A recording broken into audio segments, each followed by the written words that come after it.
YouTube as well. Okay, great. Yeah, 2:35. I think it's good time to talk. Good time to start. Welcome all to Ab Initio. Improved self-esteem produces greater emotional stability.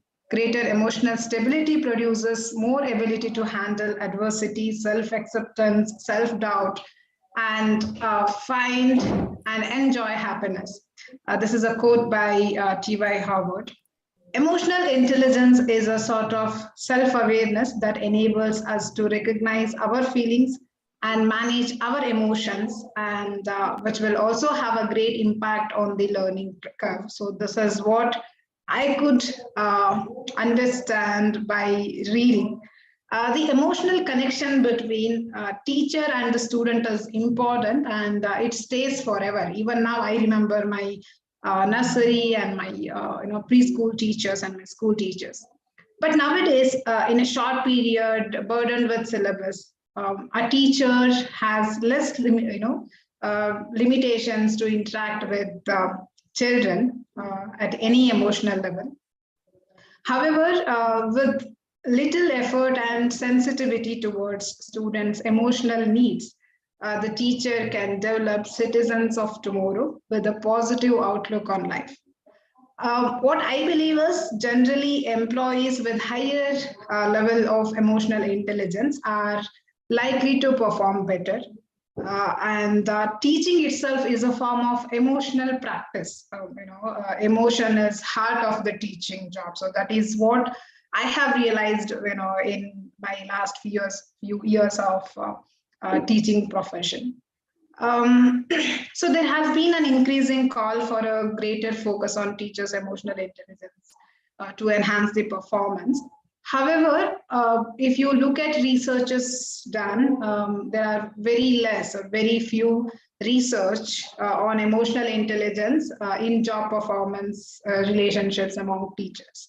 So today I have Dr. Ruby Bakshi Khurdi with me to have an important conversation on emotional intelligence and teachers. Dr. Ruby is an award-winning innovative educationist, TEDx speaker, only verified Kahoot expert trainer in Switzerland. She is a highly acclaimed, powerful speaker on emotional intelligence and women empowerment in the global market. An accomplished author, her book titled How to Engage Learners in a Virtual Learning Environment has become a landmark trophy for educators fraternity. She is recipient of many national and international awards for conducting successful workshops across the world in United Nations, Geneva, London, Bahrain, UAE, Nepal, China, Paris, Australia, etc. She has been featured on the cover page of Elite Businesswomen magazine, the Ambassador, Career Beacon, the Journal, and Wow India. She has been interviewed on radio, TV, and various magazines as a global inspirational educationist. We welcome you to Ab Initio, Dr. Ruby. It is great having you with us today.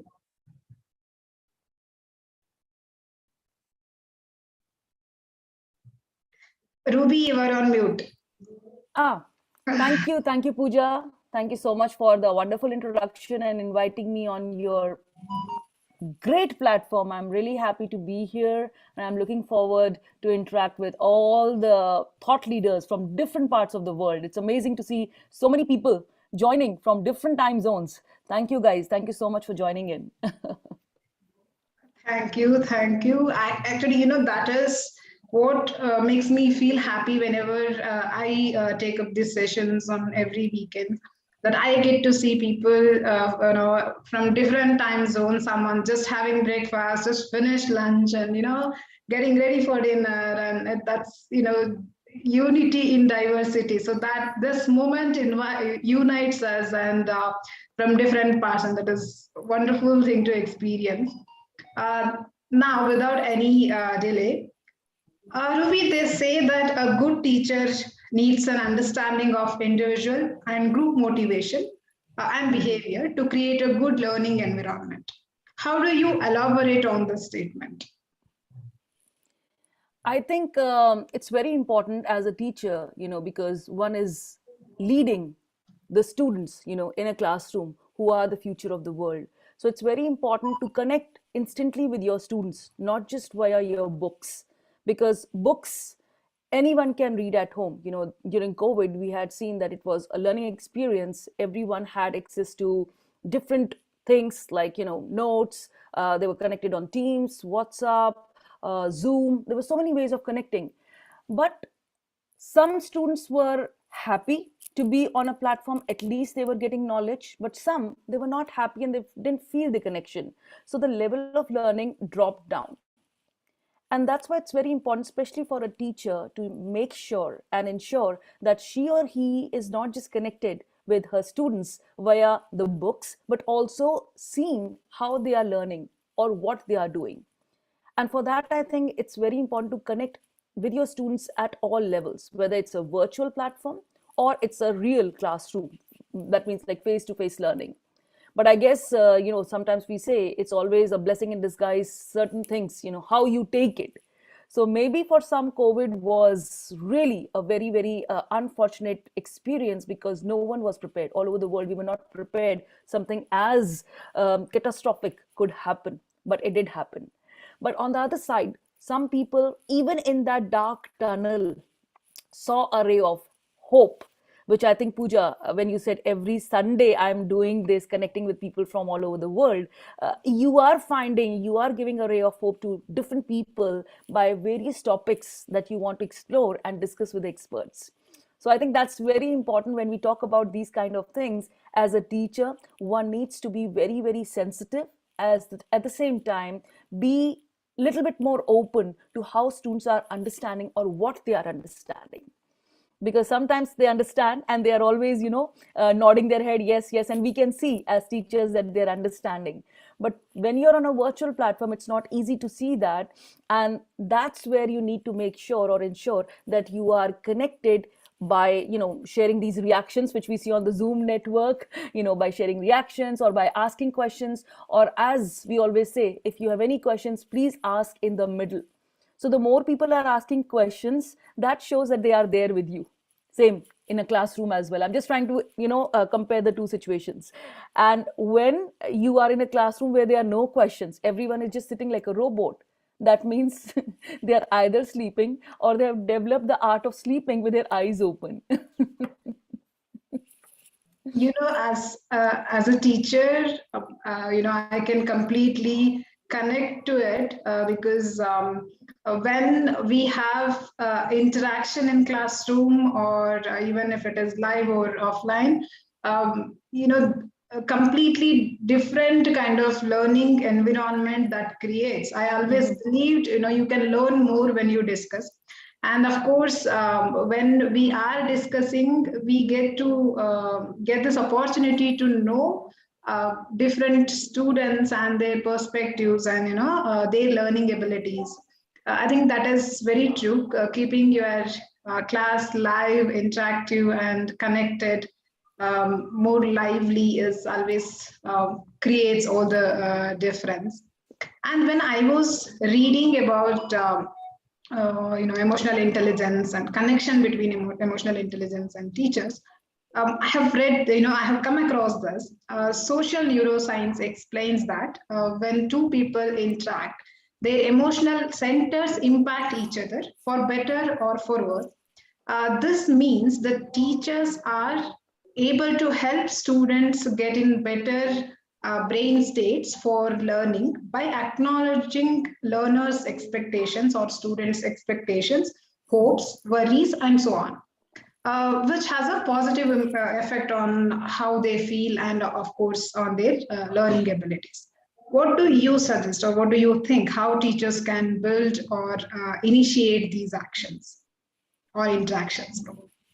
That's a very, very good question, Pooja. Thank you for asking.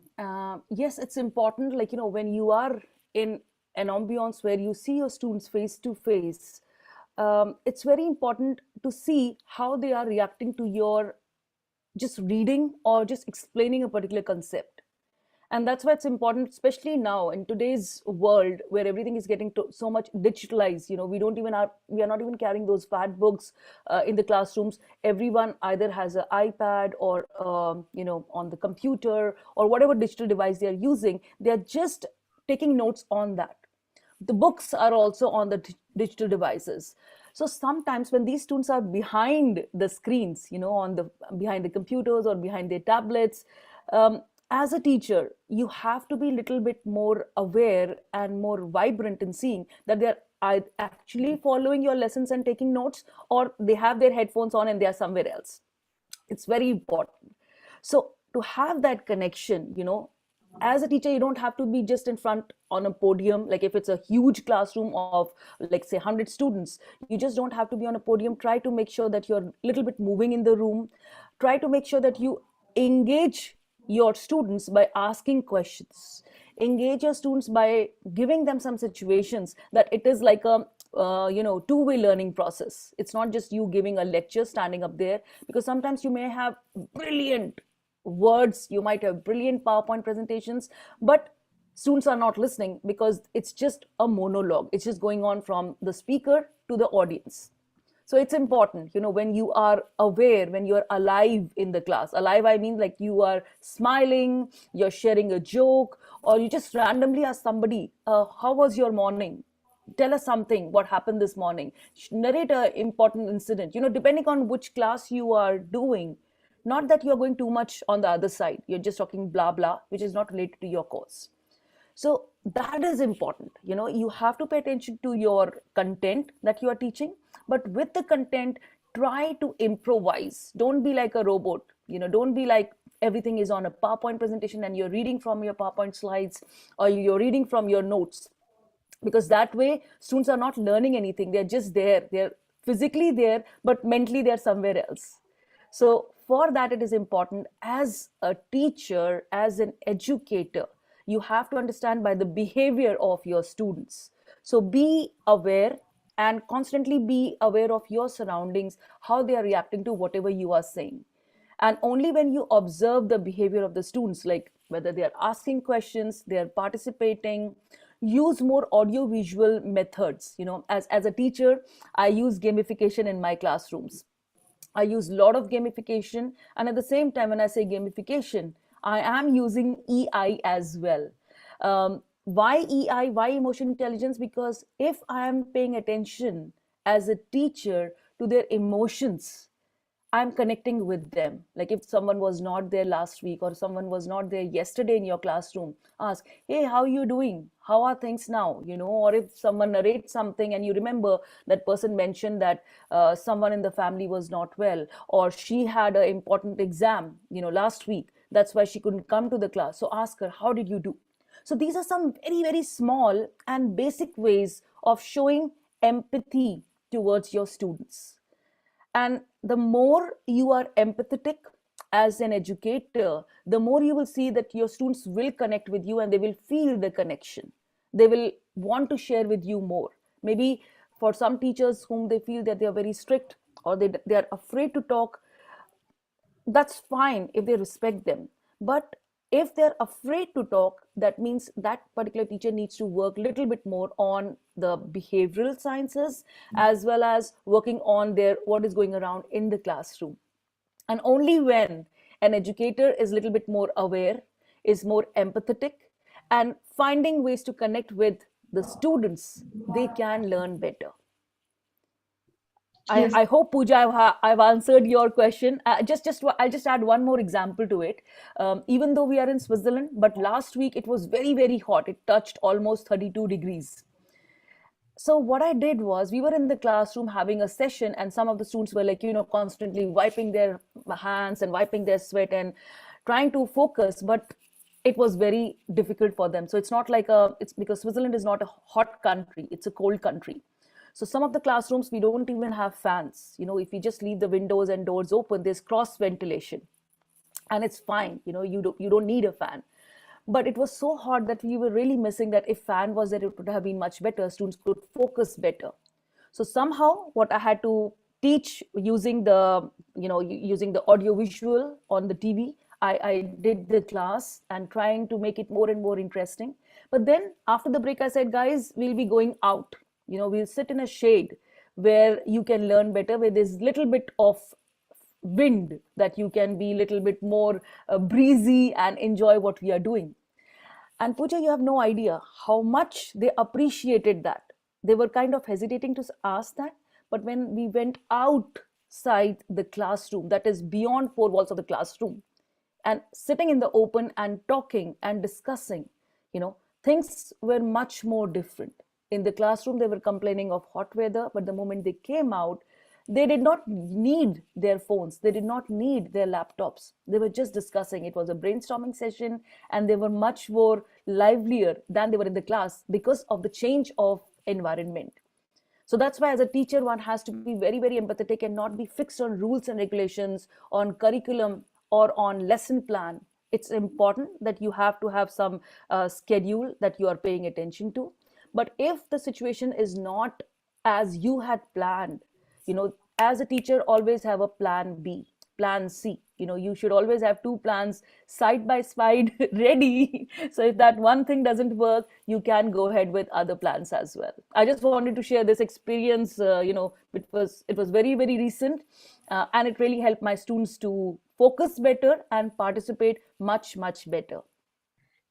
Yes, when you shared that example, what struck in my mind is, it's presence of mind, right? It's always very, very important. And I think this is one of the very important part of emotional intelligence, that is presence of mind, understanding the situation and understanding the surrounding and trying to accommodate. That is what you did when when you understood that children are trying, and still they are unable to cope up with the situation. So you have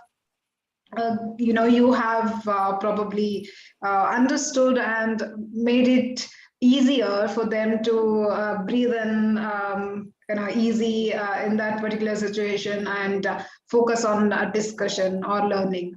So that is presence of mind. And as you rightly mentioned before that, it's always important to understand each and every child, because even I have seen in every class you will have different kind of children. Like each one is different with different abilities, and so few children are very quick in learning, few are slow in learning. And so I have noticed a few teachers are just their target is to complete the syllabus, and a few teachers, their target is to make it easy and make it sure that children are understanding what they are teaching. So this is two different kinds, and I think always this kind of teachers will be more successful, and they, those who focus on making children understanding the concept, make or produce better people for the world, rather those teachers who are completely focusing only on completing the syllabus, and whatever the target is given for that particular semester or for academic year, or that. That whatever the points that you have mentioned, it's absolutely right.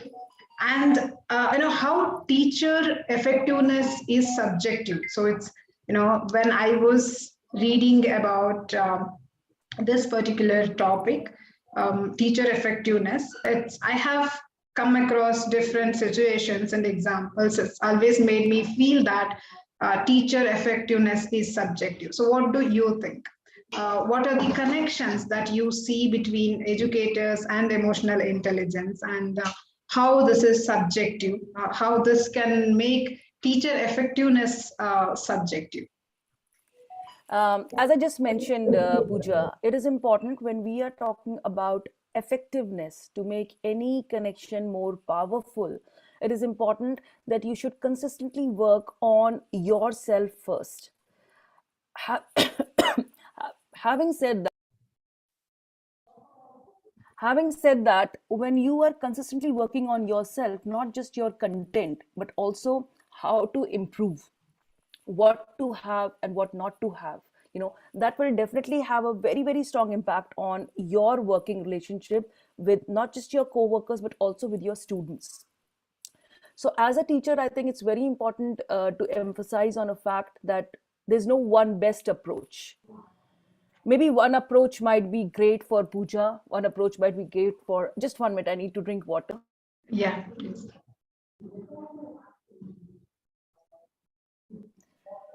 So maybe one approach could be good for Pooja, one approach could be good for Mr. Anil, Miss Sheila, So what we need to do is we need to take from those approaches what works best for those people, because every learner is different.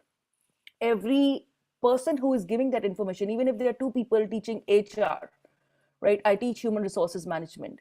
So my way of teaching will be way different from other person, because I am using more and more gamification. Maybe other person is using more case studies or more situations or real situations from the industry.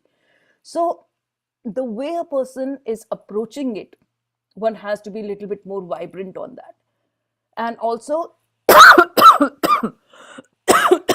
sorry,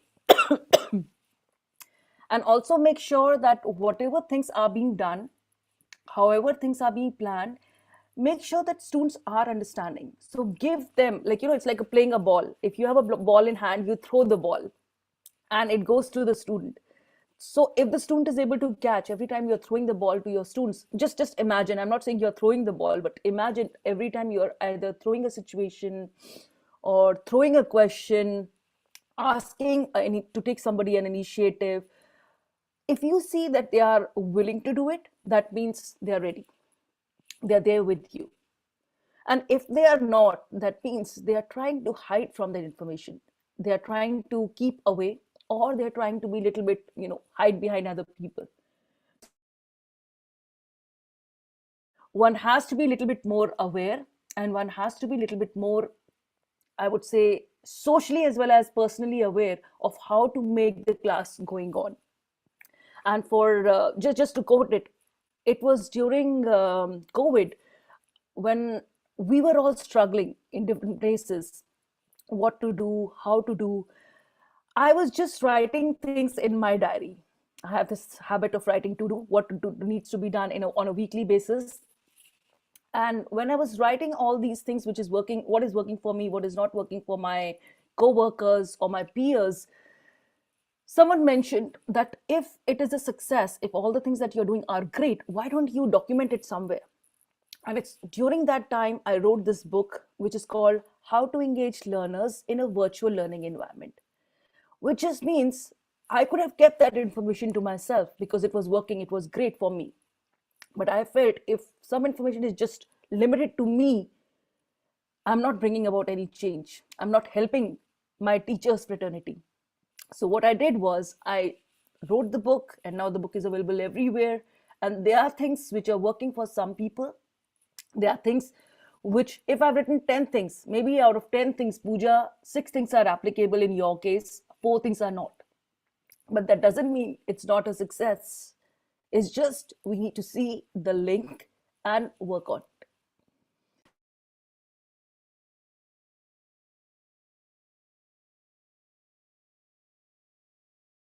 I was on mute.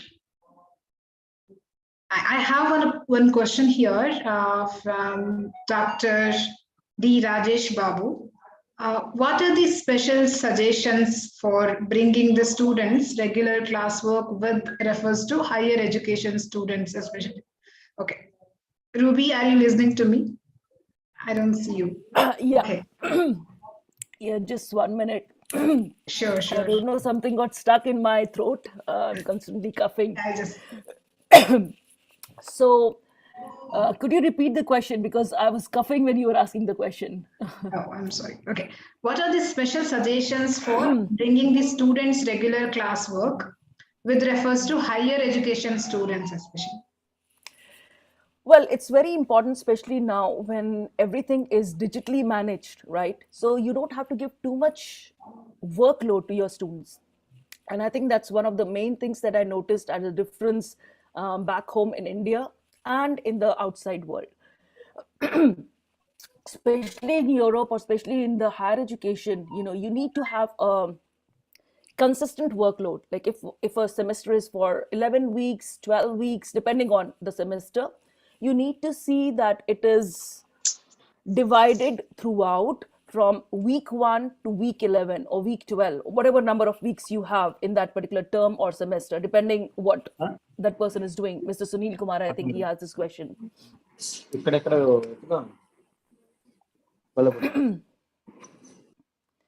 depending on whatever is the time, whatever is the length of the term, it is important that people need to ensure that it is divided consistently, and you're not focusing just the format on a formative assessment of midterm or final exam. It should be such that you have a consistent evaluation. You break the complete grade into 3 or 4 different segments, which could be assignments, which could be being on time. Like, in some places you have marks for absenteeism as well. If student has been there throughout, you get grades, which I think is not there so much followed in public universities. And in some cases, maybe you can give more and more class assignments where you are seeing when students are doing it is actually coming. It's actually showing it on the screen. Like, there is Kahoot, then there is TED Ed. There are a lot of ways that students could be working consistently without the fear of being evaluated. So whatever you are doing, yeah, Mr. Habib, yes, in some schools there is a certificate of attendance as well. There is a certificate of attendance as well. So it totally depends what are the various ways in which you want to segregate the complete classwork, because it's normal, when you have too much classwork, students don't appreciate it so much because they have other courses as well. So it's important that you segregate from week 1, and there is a deadline for everything. Like if you are already giving them the assignment, if it's already given to them in week 2, and you say that it should be submitted by week 5 or week 6 or whatever. So like this, students are prepared and they are consistently working on the deadlines. And there is, like, you say there is brownie points, or there's extra credit. So when you talk about extra credits, or when we talk about the deadlines, if not met, there will be minus marking.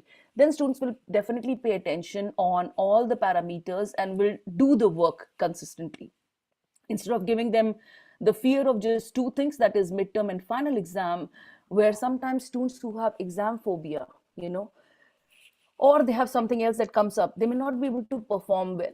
So the grade can be affected. But if they are being evaluated consistently via class homeworks or home assignments or in class participation, where they are participating actively, you say, okay, today 5 people have participated so actively, so there is this bonus prize, or there is something, like, just to motivate them so that they are able to pay attention and they do it on a consistent basis.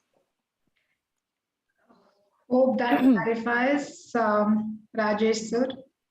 And yeah, I have one more question from Akhil.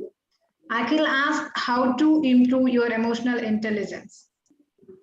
Okay, Akhilji, that's a very, very important, and even though it's a very basic question, but it is very important, because people often say, how can we work on emotional intelligence? It's very vague. The answer is, how you are feeling right now. If I ask you all, just using the chat window, you can just mention how you're feeling. Like you can put an emoji, smiley, like you are happy, sad, excited, whatever. Like please use the chat window to write how you're feeling. Excellent. Already someone has, Singdaji has sent an emoji. Yes. So seeing how she's doing, great, Akhilji. So you're feeling very happy. I see 3 smileys of happiness. That means you're feeling very happy. Each one of us right now is going through an emotional phase. Someone is smiling. Dr. Rahul is really smiling. It's like laughter is going out of the room. Mariam is still curious what is happening. These are all different ways, because we are all emotional people. Some of us are super excited. Some of us are super pessimistic, because we are always thinking maybe it works, maybe it doesn't work. So because we are all emotional beings, we are clear about it that emotional quotient can be worked upon on a consistent basis. It is not like IQ. We are all born with a specific IQ. That's why we say, oh, she's so intelligent, or he's so intelligent. Oh, she's so dumb. We just rate some people like that. But EQ is something which evolves with passage of time. Maybe right now I'm feeling happy, even though I'm coughing. I don't know what happened. I have watery eyes. But I'm so happy and I'm so excited to be with all of you that I'm trying to push myself to answer, to talk, right? So that's the emotional phase. We need to work on it. It is something that can't be taught. It is something that can be guided. I can guide you how to become or evolve emotionally, but I can't do that for you. You understand? It's very important. Yes, thank you. I did drink warm water. I'm drinking warm water. I've just kept it next to me, but I don't know how it happened. So it's like, even though we don't know each other personally, but we feel the connection. You saw that I was coughing nonstop. My eyes started watering. So it's just something that got us all connected together. And that's what is emotional intelligence, and that's how we can evolve emotionally, because it's just a feeling, it's just a state of mind which we need to work on a everyday basis. It's the same like when we like a teacher. I'll again give example from teacher's point of view. If we like a teacher, we like the subject. I'm sure all the students or all the people who have been students, they can relate to it. But if we don't like a teacher, even if the subject is very interesting, we're like, oh my god, again this teacher, and we start making faces. So it's that kind of a thing. It's not something. Or when we see a good day, sunny day, bright day, we're like, yay, it's gonna be a good day. We feel motivated. But when we say it's dull, it's gloomy, it's raining, again, we feel, what a day. I don't think I'm going to have a good day. So we work on our emotions based on the environment we are in. And that's what motivates us. That's what gives us a kick to perform better and evolve on a consistent basis. I hope I answered your question. That was wonderful, Ruby. I think there are many other questions. Okay, I'll take up one more. What would be the effect of EI on the students from virtual class to face-to-face classes? Again, that's a very, very good question. Thank you. Thank you for the question. As I said, when you're in a virtual platform, you are not seeing, like, especially like right now, we are so many people in this room, but the people who are answering or the people who are asking questions consistently, we are seeing their names popping up. We are seeing, and I'm addressing those people. Thank you, Rahul ji. Thank you, Smita ji. Like, I'm addressing you because I can see your faces. I can see the questions coming from you, even though there is no face attached to it. So in a classroom, when you are having a virtual session completely, where there is no faces attached to the names that you are seeing, make sure to make the session highly interactive. Just as I said, show me how you're feeling by using the chat window. That was my first interaction with all of you. And you started sharing faces, right? You started sharing emojis that is best reflecting how you're feeling right now. So same is, if you are just speaking, if I was just talking, emotional intelligence is blah, blah, blah, blah, blah, it would sound like a boring lecture. I would have my PowerPoint slides, I would be reading from it, talking from it. It wouldn't be as interactive as we are right now. And I see consistent number of questions coming up in the chat window. So same way, when you are in a virtual classroom, make sure whatever topics you are saying, pose a question, create a poll, create a session, give them in, like, take them in the breakout rooms if you are on Zoom, make them sit in small numbers, in small groups, give an activity. So if you're giving an activity to A, make sure that B is also given something, C is also given something, D is also given, and at the end of the session, all A, B, C, D are giving results. So which will show that when you created those breakout rooms, they were not just by themselves chilling, but they were actually working on the content, on the assignment that you gave them. So make sure the the basic difference when you're having a face-to-face to virtual is, in a virtual session, make sure that it's not just a monologue. It is at least 5 activities involved when you're giving a virtual session. And checking with your students, telling them to write in the chat window, telling them to put their cameras on, because sometimes if they might say, oh, we are having technical glitches, so I can't put the camera on. So as a teacher, you may not see them, what they are doing, whether they are there or not there. So I would say these are just small things here and there which works and which can be improved consistently. And in a real classroom, what you would do is you might have three activities, but those three activities you're actually controlling, you're actually going there and seeing, because you're seeing their faces, they're in front of you. Whereas on a virtual platform, when there is no faces attached, if the cameras are off, it's normal. Just by their participation, you can make out how active they are and how they are with you, consistently engaged. I hope I answered this question, because this is what you were looking for, right? Yes, I hope it clarified, Ruby. And there is one more question. Isn't EI manipulative of others' points of strength to compel them to do or say things that they typically? Isn't EI? Okay. Very, very intelligent question, Mr. Habib. Thank you for asking that question. Now I can see the chat window. All right. So, yes, we can say EI can be manipulative, because when you are seeing people, it's your smartness, how you are playing with your words. Sometimes when you are sitting in a gathering and you see people are getting bored, some people start yawning or some people start looking at the time. So it's an indication for you, Ale, change. You are boring. People are not no more interested. So at that point of time, you definitely need to work on your methodology. I'll share with you one example. I had been to China.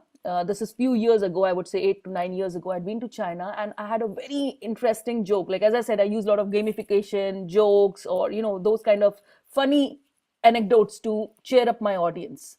So I said a joke, and these were the people in higher management or middle management level.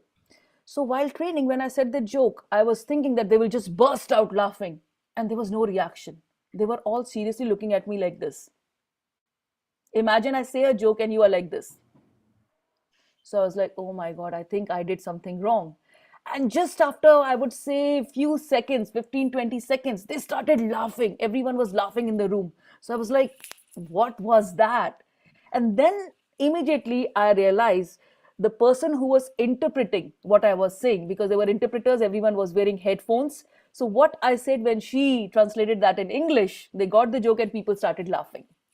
So then I understood, okay, shut up, Ruby, no more jokes, be straight, be to the point. You don't have to go here and there. So even though I had prepared a set of funny things in my mind, but I had to change immediately. So emotion intelligence is, as I said, knowing your emotions first, okay, and then trying to understand emotions of people who are around you. And if you are not finding, if there's a gap, or if you find that there is a huge gap in what you were expecting as a result, or as a as an outcome, it didn't happen, that means you need to change. And that's why I say it's it you if I use the word manipulative, it looks negative, right? So if you say changing smartly or improvising, then it looks more, I would say, nice and nice to the ears. But manipulation or diplomatic, these are some of the words which look negative. They have a negative connotation. So we have to be very, very mindful of the words that we use, because sometimes these words can be misunderstood. Even if your intention is clear, you have no such bad intention, but because of the way you have used that particular word, other person can misunderstand you. That's true. And yeah, one more question. Snigdha Day, how our environment affects our EI? Thank you, Snigdha. Thank you so much for the question. As I just said, it's where you are, whichever place you are surrounded by the people, whether it's your social environment, whether it's your family or personal environment, it definitely has a huge impact on evolving you as a person. So I'll just quote one thing. Coming from India, right? I am born and brought up in India. I was very young and very shy child, very pampered child. So I would not really open up with the strangers easily. And being in a convent school, I was always very, like in a bubble. Like, we are like this, we need to behave like this, there's certain protocols that you need to follow. And I was always doing those things. I was never trying to come out of those bubbles. But what happened is, because of that environment, I became bit shy, and that shyness became little bit like when I was in a different environment, I started shaking. I had watery eyes. I could not talk properly. It's not that I was stammering. I knew what I had in mind, but because I was meeting people from other environments, it really had a huge impact on me in terms of not expressing myself. So I would always hide behind. But with passage of time, when I moved from country A to country B to country C, I noticed it was very different. Because when you are in an environment where people are trying to protect you, when people are trying to be over sensitive, you start feeling, I need protection. Even if you don't need protection, you start feeling like that. So it's your inner feeling, it's your inner way of thinking, it's how you are engineering your mind. And that's why we say when we are inner engineering, which means we have to constantly work on how our fears within us are making us perform. Even if I'm speaking on different platforms all over the world, when I'm going for my talk or when I'm seeing the audience or I'm going on the stage, I feel little stressed. I feel like that bit of fear is there. But that is positive fear, which the environment is giving you. If the mic doesn't work, or if suddenly there's no electricity, these are all the things which you don't have in your hands. It's not, the control is not in your hands, it can just happen. But if under those situations or under those circumstances, how you make your audience connect, how you just talk is important. So sometimes I say, like I tell this to most of the people when you are preparing yourself, is the environment of your immediate circle, that is your inner circle, your family, if you're a married woman, your husband, your children, how they push you to perform is one thing. And at workplace, if you are bullied, or if you're like, oh, the girl, the brown skin girl, or girl from India, or the girl from Asia, those kind of things are happening around you, automatically your confidence level goes down, your way of talking to people goes down, you don't feel confident. And that's why it's very, very normal, in whichever environment you are in, whichever country you are in, the more these things are stable, the more these things are subtle, the more you will evolve as a person. And where these things are pulling you down, like you feel someone is pointing fingers at you or tagging you as girl from here or man from here, or the fat woman, or the tall woman, or skinny woman, these tags are attached to you, it will definitely have an impact on you. So that's why I tell everyone, be emotionally strong within yourself. Because these days, so, like another example which I'm sure most of you will resonate is social media. On a social media, when you see, some people are getting 100 likes, okay, some people are just getting 10 likes. Even if your post is amazing, content is amazing, but you get 10 likes, vis-a-vis a person, the post is completely stupid, completely not making any sense of what that person was wanting to convey, but he or she is getting 100 likes. So some of us get impacted because we are seeing, oh my God, I created such a wonderful post, everyone is watching, and still I did not get so many likes, the other person is getting more likes. Guys, it's high time.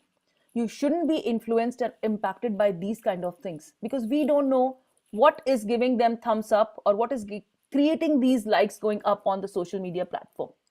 If you are emotionally strong, if you know your content is good, it is reaching the right kind of audience, let these likes not deter your approval. Like, you don't need a social approval. If you know your content is good, if you know you're looking good, for some women, they feel if others are saying you're looking good, you're looking nice, it's something nice. But if someone is not showing, that means I'm not looking nice. Stop this thing completely, it's not good for you. These are all external environment, I would say, synergies, which if it is done in a positive way, you feel good. If it is done in a negative way, you feel demotivated. So you just stop bothering about these things. Only look for positive stressors. Okay, when I say positive stressors, is like what I said, when I'm going for my talk, I feel nervous, I feel scared. That's a positive stress, because at the end of the day, I know I'm going to speak. So concentrate and focus on what you are there for. What is my mission and how do I accomplish it? That's it. Other things, whether I'll get 10 people clapping for me or someone will be hooting for me or boo, don't worry about that. Don't think about the negative connotations. Be prepared for the worst thing, like people are not looking or people, but that environment should not be pushing you negatively. Just see the positivities in that environment and let that become like a positive stress, which triggers you to give your best performance. Okay. Yeah, that was wonderful answer. Yeah, how can I manage my emotions when I'm feeling frustrated with the negative attitude of students to learning? Suzanne Fasanya, if I'm pronouncing it right. That's a very, very good question, Susanna. I think most of the teachers in the room will be agreeing with it. It happens to us all the time. Sometimes the questions are intelligent and sometimes the questions are really stupid, and we just feel like kicking the student, like, shut up. But as a teacher, we are playing that role. It's like a role that you are playing on a stage of life, and we can't do that. So when you are feeling frustrated or when you're feeling like, oh my god, this person doesn't understand, I need to work on him or her in a way that you need to calm down. Okay, it could be frustrating that the person is not working well or the person is not understanding well. It's okay. What you need to do is you need to ask him or her who is posing that question, what exactly are you looking for? And maybe you explain the answer once, you're frustrated, but don't forget to have a small smile on your face. Even if you're looking like don't make faces like this, because when you make like these things are negative. So this can put the person who asked you the question ill at ease. He may not feel comfortable. Next time he may not even ask you. So when you're feeling frustrated or when you're feeling like, oh my god, what the hell, those kind of things are happening, make sure that you have a slight smile on your face and you say, thank you for asking that question. Could you be more direct? Could you be more specific what exactly you're looking for? Give an example, like close to the question what he or she is looking for. Give an example so that he or she can relate to it.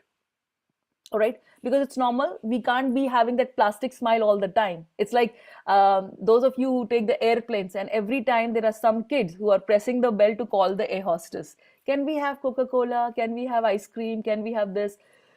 I'm sure those people must be feeling frustrated that keep quiet, or they want to spit it out. But as a rule of hospitality or in the service industry, they need to smile and say, yes, sir, how can I help you? Same as a teacher. Even as a teacher, you are feeling frustrated or you had a very bad day or long day, make sure that you talk to your students and engage with whatever problem they are having in a more forceful manner. Like, if the person is asking a question and you don't feel like, you say, okay, who would like to take that answer? Who would like to answer that? So engage them. Person A asked, but ask B, C, D, and like this everyone will be into that discussion. I do that a lot of times, so that's why I can say, Susan, it helps great. It's a great methodology. Try doing it with your students, especially when you're feeling a little low or frustrated or whatever attitude you feel is not working in the class. Make sure that you ask the question first. Try to connect with that person who asked you. If your answer doesn't satisfy or looks kind of so, then ask the whole class, and that way the students will be engaged better. Yes, I have one more question from Farah Khan. I think that your answer right now clarifies this doubt as well. What is the trick to be emotionally connected when you, as a teacher, having a bad day? Yeah, same, Farah. What I just mentioned, it's normal. We as teachers undergo a lot of ups and downs, but still we can't show that. We can't share that with our students. So make sure if you have had a bad day, always try to have a slight smile on your face. Give an exercise. Give a fun exercise to your students. Like as I said, use gamification in the classes. So give a fun exercise, because like this, the pressure from you or the focus from you moves from you to that exercise.